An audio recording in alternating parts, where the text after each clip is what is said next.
டாக்டராகி நாங்கள் வந்து மூட்டு தேய்மானம் அடைஞ்சவங்களுக்கு இப்போ வந்து ரொபோட்டிக் முறையில மூட்டு மாற்று அறுவை சிகிச்சை பண்றோம்.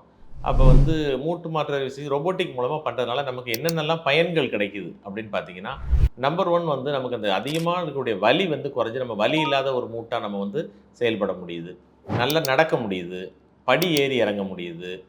நமக்கு வந்து சைக்கிள் ஓட்டணுமா? ஓட்டலாம் பிரச்சனை இல்ல. டூ வீலர் ஓட்டணுமா? ஓட்டலாம்.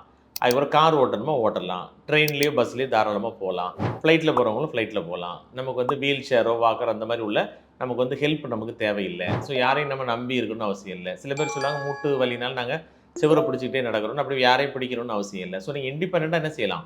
செயல்பட முடியும்.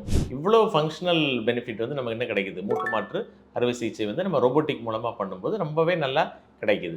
ரோபோட்டிக்கினுடைய அட்வான்டேஜ் என்னன்னா, சீக்கிரமா நம்ம ரெக்கவரி ஆகலாம். நமக்கு ஆப்பரேஷனுடைய அக்யூரசி ரொம்ப பெர்ஃபெக்ட்டா இருக்கு. அந்த உள்ள போடக்கூடிய இம்ப்ளான்ட்னுடைய ஃபிட் வந்து ரொம்ப நல்லா இருக்கு. அதனால எல்லாருமே வந்து பண்ணி 2 வாரம், 3 வாரம், 4 வாரம் ஆகும்போதே, ஆல்மோஸ்ட் எல்லா விதமான செயல்களும் செய்ற அளவுக்கு வந்துக்கிறாங்க.